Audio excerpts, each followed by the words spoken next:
Welcome to another episode of Mike's Money Picks. Today on the podcast, we're going to be breaking down the 2024 Olympics golf tournament. That's right, we've got a golf event this week in the Olympics. It is a quality 60-player field at a quality golf course in Paris, France.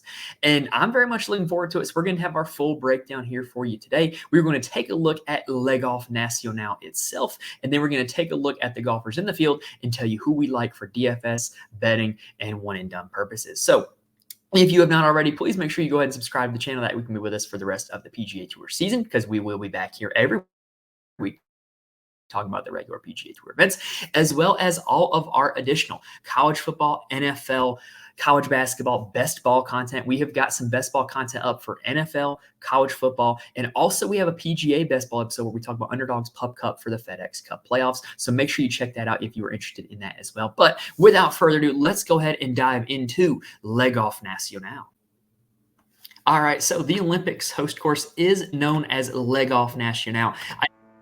Years of French when I was in high school, so I'm hoping that kind of the little bit of pronunciations that I learned then are going to kind of come into play here as we get to talk a little bit about Paris, France, right?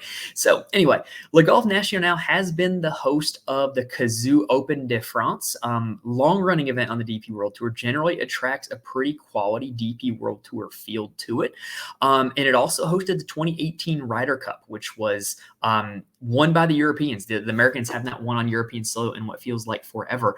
In fact, for that Ryder Cup, I wouldn't really glean too much from that Ryder Cup in terms of handicapping this event, because what happened at that event is none of the Americans from the 2018 team are here in Paris this week playing the Olympics.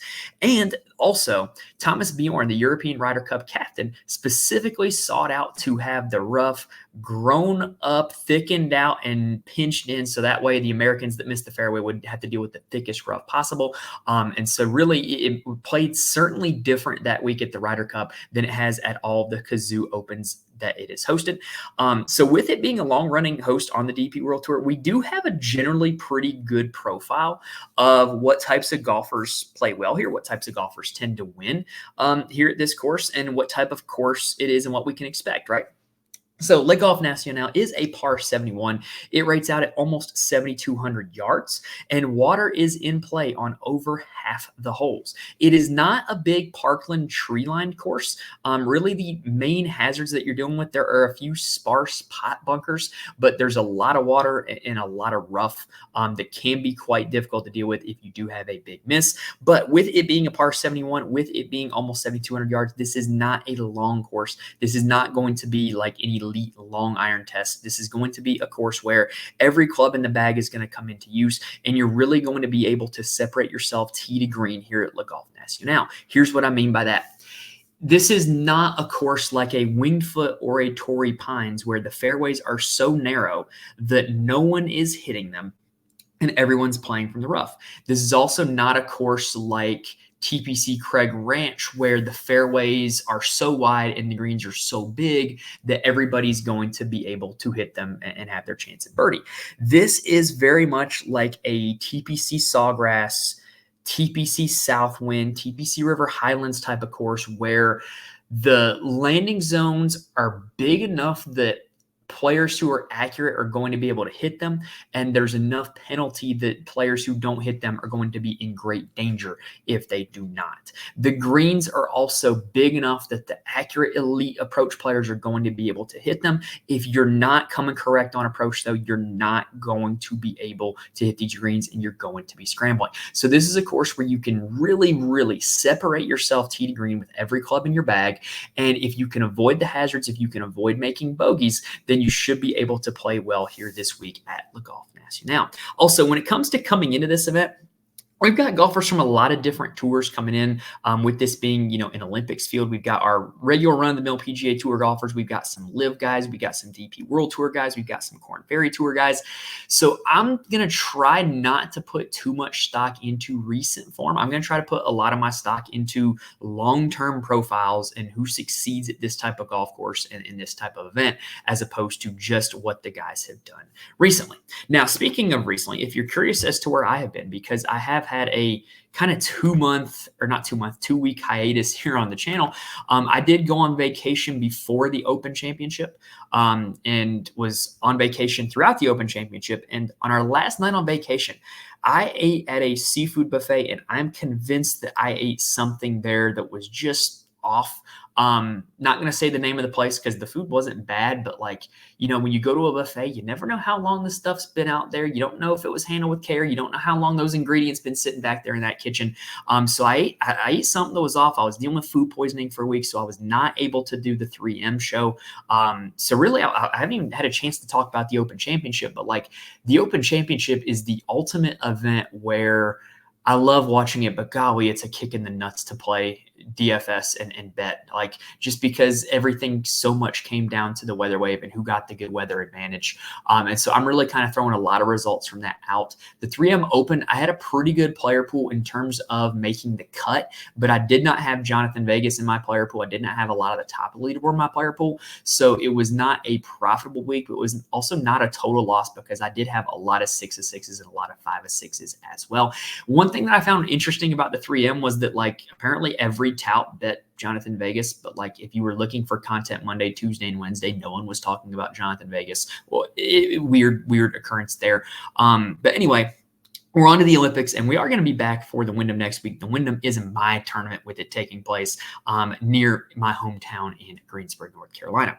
Anyway, let's go ahead and talk about course history for Le Golf National. So with it being a long-running DP World Tour event, there are a lot of guys who have played this event quite a bit. There's some former winners of the Kazoo Open de France who are in this field. Alex Noren won in 2018. Tommy Fleetwood won in 2017. Guido Migliozzi won in 2022.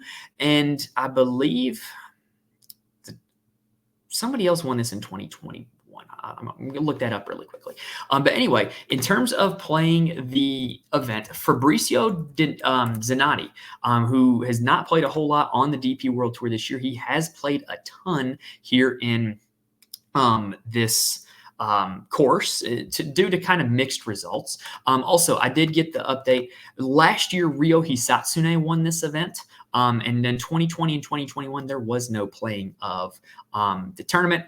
2016 was won by Tongchai Jaidi. 2015, Bernd Wiesberger. Graham McDowell has won this event twice as well. So when you look at guys who have won here, it's traditionally kind of guys who play better at shorter courses, guys who play better at kind of positional courses, not necessarily guys who are great putters, but are guys who can be good putters on any one given week.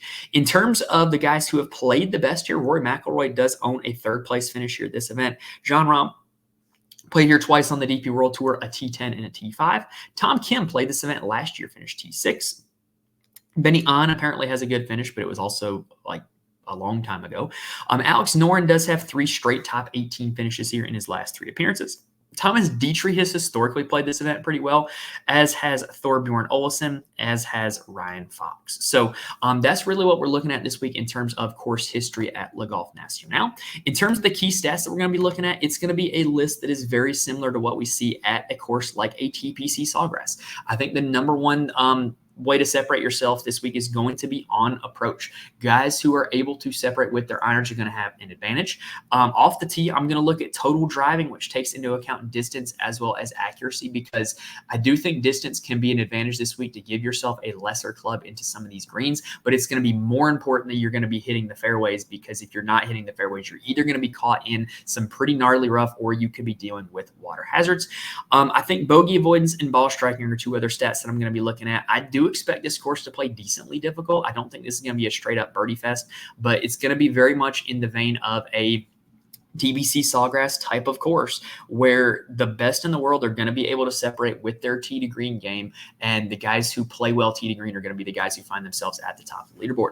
I've mentioned it a few times already, but my comp courses this week, the first one is going to be TPC Sawgrass, followed by TPC Southwind, TPC River Highlands, PGA National, and Muirfield Village. Again, they're all courses that have big enough landing zones off the tee and on approach that the elite players can separate themselves in those areas, and there's enough hazards, enough places that you don't want to find yourself that players who are at the bottom of the field are going to be at a significant disadvantage.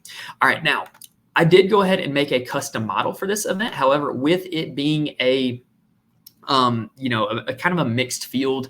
You kind of really got to take it a little bit with a grain of salt if you're not able to have the DP World Tour stats or able to have the Korn Ferry Tour stats. In my model, the first run, the top 10 was Scheffler, McIlroy, Schauffele, Morikawa, Oberg, Lowry, Hovland, Fleetwood, Connors, and Matsuyama, with Jon Rahm, Tom Kim, Sepp Straka knocking on the door for the top 10. I did want to look at also just who plays well internationally. So in their careers, who are the best golfers not on American soil? And the top 10 in that category is Rory McIlroy, followed by Jon Rahm, Victor Hovland, Scotty Scheffler, Tommy Fleetwood, Xander Schauffele, Collin Morikawa, Tom Kim, Corey Connors, and Shane Lowry. And then I also wanted to look at my big list of comp courses and look at the guys who played the best there. And that list is Scheffler, Lowry, Matsuyama, Answer, Morikawa, Schauffele, Rahm, Straka, McIlroy, and Oberg as your top 10. Now, that was just some of the stuff that I was looking at. If you want to know who makes the final top 10 of my model, I do publish an article every single week to my Patreon, patreon.com/Mike'sMoneyPicks, where I publish my DFS core as well as the final top 10 from my model, because I do tinker with it, as well as a full write-up on what I'm expecting from the course and why I am playing, who I am playing that week in DFS. So if that is something that interests you, head on over to the Patreon, patreon.com/Mike'sMoneyPicks. You can also get our best ball tools for NFL and college football on there as well. And then once the regular season starts, we're going to be having the weekly articles for college football and NFL for DFS purposes. All right, so that does it for the course, the field, the stats. Let's go ahead and take a look at the board and see what we like in DFS and betting this week. They are discontinuing the Rainmakers, which is kind of disappointing. That was something that I had been investing very minimally in, but also had been slightly profitable in. The very start of the season, I opened up the starter pack, which had Scotty Scheffler in it, and I bought a Tony Finau and I bought a Tom Kim just because I made my mind up that those were going to be my two guys for the entire year. And I have kind of rode those three cards to making small profits in the core contest. So I'm kind of disappointed to see it go. Very interesting to see legally how they get out of all that, and financially for everybody who's invested a lot more than I have, what comes of it. But very, very strange development there. I'm kind of disappointed because I've enjoyed the Rainmakers contest. It gives you something else to root for every week, especially kind of with the fact that you kind of get your guys for the whole season. Anyway, let's go ahead and take a look at the board. I do want to get this out of the way as well. It's not out of the question that you're playing one and done this week. I was in a one and done for a long time that did strokes to par instead of money earned for the standings. And if you're in a one and done like that this week, I think this is a very good week to take a look at what the remaining schedule looks like, because you're going to have the Wyndham Championship next week and 2 FedEx Cup playoff events. So you're only going to have 3 events after this one where you're going to be able to use guys. You're obviously not going to be able to use any of the Live guys or the DP World Tour guys again. This is a 60-player field with no cut, so everybody's guaranteed 4 rounds. So if you really can't afford to use one of the bigger players in this event, like a Scheffler, like a Schauffele, like a Morikawa, then I definitely think that playing one of the international guys or one of the Live guys might be the way to go, because you're going to get 4 rounds out of them no matter what. If your one and done does use money, then the Olympics is not paid. So I don't think that this would be a one and done for money, or maybe, I don't know, maybe your one and done simulates a normal tour event. I don't know. But regardless, when it comes to one and done this week, plan out what you have left. You're going to use exactly 3 more golfers. And so don't use anybody that you think you're going to need for those remaining 3 events. All right. So now taking a look at the board on DraftKings, I got to say, if I were to bet this week, I don't think I'm going to be betting this week because I think Scotty Scheffler is just going to win.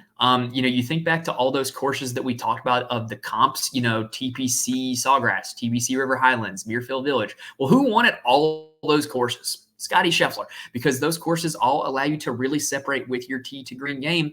And oh, by the way, at the Open Championship, he might have only come in 7th place, but his tee to green game was still really good. Just could not get the hang of those greens over there at Royal Troon. So I really do think Scottie Scheffler is the best player in the field. I do think he is the most likely player to win this week. And when you think about the fact that this is basically another signature event where he's pretty much won over half the signature events this year, I think it's highly likely that Scottie Scheffler wins. I will probably not be placing any outright bets that do not have an each way on it this week because of the fact that I think Scheffler is probably going to win this event.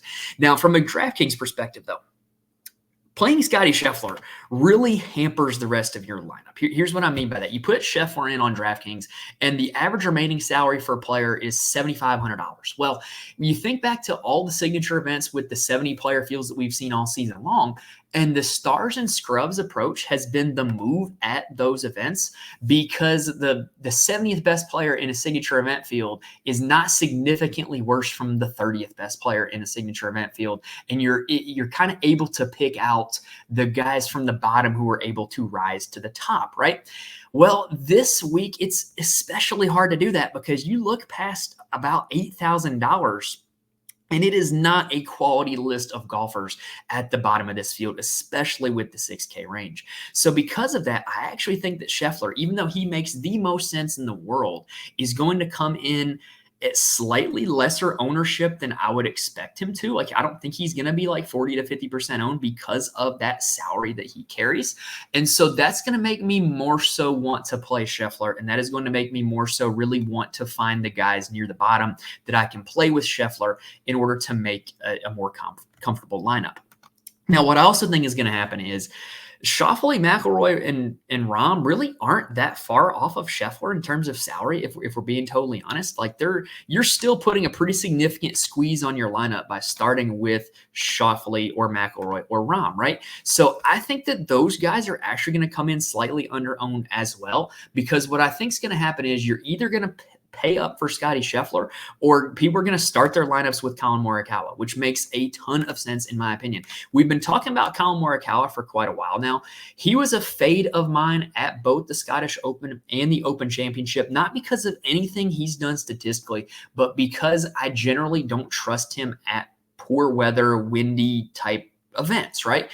And what he did was he didn't kind of embarrass me for fading him, but he didn't prove me right either. He finished in 4th and 16th place. But when you look at the statistical profile, this is the statistical profile of a guy who is eventually going to win a tournament. Just he is gaining consistently in the ball striking categories. At the Open Championship, he gained 8 strokes total off the tee plus on approach. That's ball striking. At Scottish Open, he gained almost 4. Travelers Championship, he gained almost 5 for the event ball striking. Like, if he continues to ball strike that way, he's eventually going to put an around the green and on the green event together. He's eventually going to win a tournament, and I think this will be a very likely event for him to win. So I got to be honest, I think a lot of the ownership this week is either going to go up to Scheffler or down to Morikawa. I think that if you're trying to play the ownership game in DFS, Schauffele, McIlroy, Rahm, and Oberg are not going to be supremely highly owned. And I think that those might be guys that if you're looking to play the ownership game, you can go with. Or like I said, just pay up for Scheffler and try to hit the right 6 and 7K plays behind him. Now, in terms of those guys that are getting squeezed, Schauffele, McIlroy, Rahm, and Oberg, I can make the case for all of them, right? Schauffele is the defending gold medalist. He plays really well on international soil. He plays really well at no-cut events. Just coming in off of his Open Championship win checks all the boxes, right? Rory McIlroy has played this course plenty of times, played here at the Ryder Cup. I'm willing to forgive the missed cut at the Open when he was in the bad weather wave and just had a few bad holes. And he's been playing outstanding golf the summer before the Open. Jon Rahm is coming in off of his first win at Live UK, riding that emotional high into this event because it's been a quite frustrating year for Jon Rahm in that regard. And then Ludwig Oberg is a guy that just drives the golf ball really long and really straight, and that is going to play at pretty much any golf course. So I really do think that while Scheffler and Morikawa make the most sense, they're going to come in as the highest owned, and so I don't have a problem playing either of the other 4 guys as well. Now, heading into the 9K range on DraftKings, there are some guys that I like a lot, the guys that I like probably more than others. Shane Lowry is a guy that I think you could make a compelling argument if his tee time had just gotten moved up by 2 hours on Saturday. I think he would have won the Open Championship. He was playing really well, but got caught in probably some of the absolute worst weather of the week on Saturday. Did not deal well with it, and kind of ended up with a disappointing 6th place finish after being the 36 hole leader. So I'm really not going to punish Shane Lowry for that. I think that was a great performance. The ball striking continues to be there. He has a great history at a lot of these water-heavy courses where you need to keep the ball in the fairway. Like, look at his performances in Florida this year. T4 at the Cognizant Classic, 3rd at the Arnold Palmer, 19th at the Players. Also finished 9th at the Travelers Championship, which was another one of my comp courses. Shane Lowry checks a ton of boxes. Now, the price tag is a little bit high, but I think that's just going to keep people off of him, and I think that Shane Lowry makes a ton of sense at 9,800. I also think that Victor Hovland makes a ton of sense at 9,700 as well. The recent form leaves a little bit to be desired, but courses where you can separate yourself off the tee and on approach tend to be courses that Victor Hovland plays well at. He does have a win at Muirfield Village, which was one of my comp courses. And so I do think that this would be a pretty good spot for Victor Hovland. And I think he's going to be pretty squeezed in terms of ownership because Tommy Fleetwood has won at this course before. Joaquin Niemann is playing outstandingly well on LIV coming in. And so I think that if anybody's going to get squeezed in the 9K range, it's going to be Victor Hovland, and I'm kind of here for it. I also really like Tom Kim. You guys know, if you've been with me all summer, how bullish I have been on his form in terms of what he has done on approach. At the Open Championship, he got caught in the bad weather wave, and I'm willing to forgive that missed cut. And I really just think that this is a really good spot for Tom Kim. Now, if you're wondering, if you have any questions about somebody coming into this event with like a lack of motivation, Tom Kim is not that guy, because in South Korea, all males are mandated to serve 2 years in the military.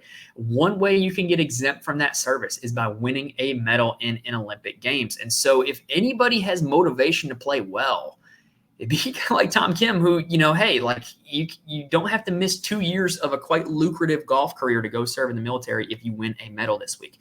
Last year, around this time, the Asian Games were going on, and Sung Jae Im and Siwoo Kim won like a team gold medal in that, and they got exempt from military service. Tom Kim did not play with them in the Asian Games. He chose to come here and kind of scout this course at the Kazoo Open and finished in 6th place, so he does know his way around this course. He's a super precise golfer, has played well at a lot of my comp courses. I really do like Tom Kim this week at 9,200. And so I think in the 9K range, in my non-Scheffler lineups, it's going to be a lot of Lowry, Hovland, and Tom Kim. In my Scheffler lineups, I'm not going to lie to y'all, I'm probably not going to be able to get to this 9K range because of the amount of stress that Scheffler puts on the rest of your lineup. Now, Alex Noren at $9,000 has won at this event. Great history here at this course, but I kind of think he is on the wrong end of a quote-unquote Linsanity run, even though he didn't actually win. He had a ton of good finishes earlier in the summer, and I kind of think he is on the kind of closing end of it. He's getting more and more dependent on the putter, which is not what we want to see, especially at a course that is going to place a strong emphasis on tee to green game. And price tag $9,000 versus a bunch of guys that I just think he's not better than. I'm kind of out on Alex Noren this week. I think Corey Connors is a great course fit. I think that he makes a lot of sense. He's not my favorite play in the 8K range, though. I'm going to kind of plant my flag on Jason Day in the 8K range, which is not something I do a whole lot, especially if you've been watching for a while. Which, quick side note, Jason Day wearing all the Malbon stuff, does anybody actually think that looks good? I don't. I just think it looks goofy and weird and not stylish, but maybe somebody out there thinks it looks good. I don't. Anyway, he won't be wearing the Malbon stuff this week because he's going to be wearing his country's Olympic gear that Australia picked out for him. So, what I like about Jason Day, though, is that the ball striking has generally not been there this calendar year. You see a whole lot of red in those categories for Jason Day, but it's back. At the John Deere Classic, he gained strokes in ball striking, and then at the Open Championship, he gained over 5 strokes for the tournament ball striking. This is a guy who can get supremely hot with the putter. He's a very smart positional golfer. I trust him at courses like this to stay out of trouble. So I do think that this is a pretty darn good spot for Jason Day. And with nobody talking about him, nobody really kind of hyping him up as a potential winner or potential medalist this week, I think this is a really good spot for Jason Day. And I think he has a lot of national pride. I think it would mean a lot to him to get a medal in an Olympics. And so Jason Day at 8,600 is a guy that I am planting my flag on.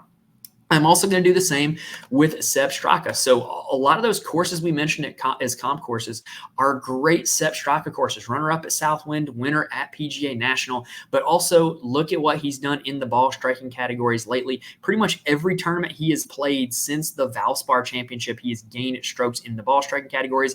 More often than not, he is gaining over 1 stroke per round in the ball striking categories, and was great at the Open in the ball striking, even gained strokes with the putter ball striking, gain strokes with the putter, which is not ball striking, which he doesn't normally do. So I really do think this is a great Sepp Straka spot. I trust him at this type of course. He's another guy kind of like Jason Day that I just trust in this environment, trust at this course type, and trust what the recent form is doing.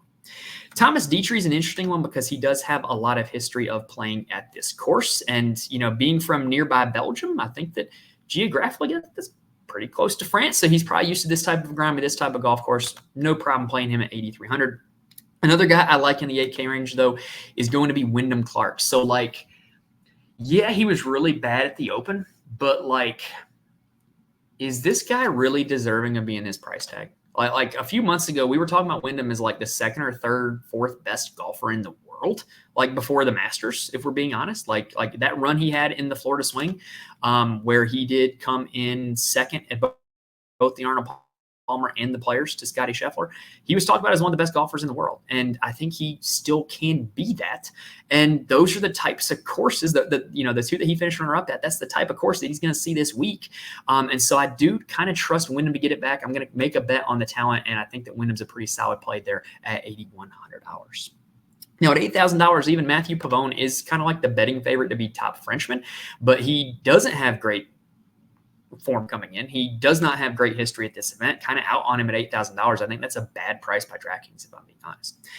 Now, Abraham Answer at 7,600 is another guy kind of in the Sepp Straka mold where we trust him at this type of course. He has a win at TPC Southwind, which was one of my comp courses.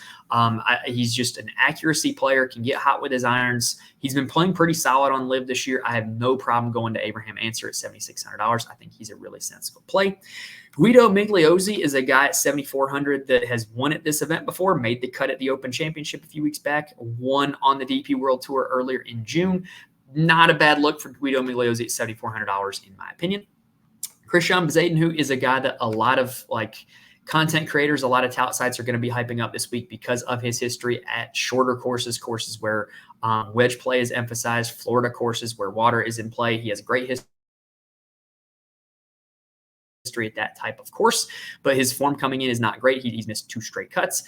I kind of would tend to, I'm going to be under the field on Christian Bezuidenhout this week. I'm going to let everybody else chase that. And I will rather go to a guy like Thorbjorn Olesen, who made the cut at the 2 international events, the Scottish Open and the Open Championship. He's played at this course a ton, played in the 2018 Ryder Cup here. I think he's at his best at kind of these shorter, more positional courses. No problem with Thorbjorn Olesen this week. Victor Perez will be my bet to be top Frenchman. Playing in his native country, he's going to bring it the best that he can. He was a core play of mine at the Open Championship, got caught in the bad weather wave and missed the cut on the number, which was kind of unfortunate. But I do think that the recent form is there. This is a guy that can get supremely hot with the putter, and he can bring a pretty solid TD Green game as well. Victor Perez, $7,100, is a guy that I am going to be considering. Now, at the last Olympics back in Tokyo, we had Rory Sabatini and CT Pan find their way to the medal stand. And in DFS, if you were able to somehow find the concoction of those two in your lineup, you won all of the money because nobody played them and nobody saw it coming, right? So really, if you're playing a ton of lineups, I see a lot of merit in getting to a lot of these guys in the 6K range this week and just trying to hope to catch lightning in a bottle, right? Just, hoping that is the guy that's going to come in at 2% owned or less that ends up being, your surprise bronze medalist or something like that. I think there's a lot of merit in trying to do that if you are playing a lot of lineups this week. So let's see if we can kind of figure out a few guys who might be a good nominee for that. Matteo Monacero is a really talented young Italian player who's been playing really well on the DP World Tour, made both the cuts at the Scottish Open and the Open Championship. Pretty solid DFS play at the Open Championship. I did have him in some of my lineups as he finished T31. I think that he's a pretty good nominee for this. He's used to playing at this type of course with his history on the DP World Tour. He's in his element, $7,000, very reasonable price tag. I like Matteo Monacero quite a lot. When you think of shorter, more positional courses, Emiliano Grillo is a guy that comes to mind, and he was pretty solid at the 3M Open. Never really kind of found it with the putter, but the ball striking was pretty solid. So I don't mind Emiliano Grillo at 6,800 either. I think that Nick Taylor is worth a good look. He is a guy that at the start of the year was rolling great with his win at Phoenix. Really cooled off in the months since, but this is kind of like his type of course, right? Shorter, more positional, going to place an emphasis in finding fairways, hitting greens. I think that that's kind of more his jam. So I do think that this is a pretty good spot for Nick Taylor at only $6,700. Sami Valimaki played here once, finished 20th. He did have some disappointing missed cuts at both the Scottish and the Open Championship. I believe he missed both of those on the number, if I'm not mistaken. But before that, he's been pretty hit or miss. And, at a course where you're guaranteed to get 4 rounds where he does have a history at, I would kind of lean to think that there's a chance that it could be a hit. Shubhankar Sharma is probably like the DP World Tour form king coming in, just very consistent, very solid on the DP World Tour this year. 39th and 19th at the Scottish Open and the Open Championship, respectively. Really solid play there at $6,500, in my opinion. I think he might be one of the more high-owned plays in this $6,000 range. I think it might leave a little bit of a squeeze on CT Pan, who only was the gold medalist the last time the Olympics were played. And CT Pan tends to pop up at shorter, more positional golf courses, right? You think about the T2 at the John Deere Classic. You think about his win at Harbour Town earlier in his career. I don't think the CT Pan is worth a cross-off at $6,500 either. And then 2 more that I'm going to mention, well, 2.5.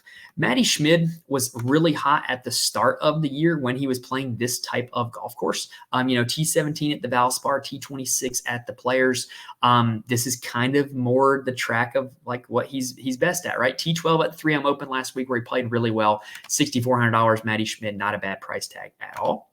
Gavin Green is very intriguing to me. He plays all his golf on the DP World Tour. He's like a made cut machine. He's a young guy. I think there's a chance that he's just pretty talented. And at $6,300, why not take a chance on a guy that might be one of the more talented guys in the field? And then Chris Ventura is a guy that plays on the Corn Ferry Tour, but is playing for Norway here in this event. Has been very good on the Corn Ferry Tour this event. And if you're a believer that the Corn Ferry Tour is not all that far off from the PGA Tour, then playing Chris Ventura would be a way to kind of put your money where your mouth is on that one and say that, hey, this guy's been very good on the Corn Ferry Tour. Good golf is good golf. I'm going to put him in my DFS lineups here this week. All right, so that is going to do it for the Olympics DFS betting one and done preview. Hopefully we gave you guys plenty of information that is going to help you guys pick the right players for your DFS lineups as well as your betting cards this week. And also, if you would like to know who makes my final DFS core, as well as the final top 10 for my model, head on over to the Patreon, patreon.com/Mike'sMoneyPicks. You can also get all of our best ball tools for NFL and college football as well. And then the weekly core articles for NFL and college football once those seasons get underway. If you enjoyed what you saw here in this video, please help me out. Hit the like button, hit the subscribe button. That way you can be with us for the rest of the PGA Tour season. And go check out the rest of our content as well. We've got a draft episode where we talked about underdog fantasies, Pup Cup for the FedEx Cup playoffs. Had a lot of fun doing that one. We've also got some best ball content for NFL and college football as well. Go check that out if you enjoy best ball drafts like I do. I enjoy those a lot. We will be back here talking golf next week for the Wyndham Championship, my tournament, which is happening near my hometown. So very excited to be back around for that. But like I said, hopefully gave you guys plenty of good information here to pick some winners here at the Olympics. Best of luck to you guys this week. Thank you guys for watching and listening to this point, and I'll see you guys next time.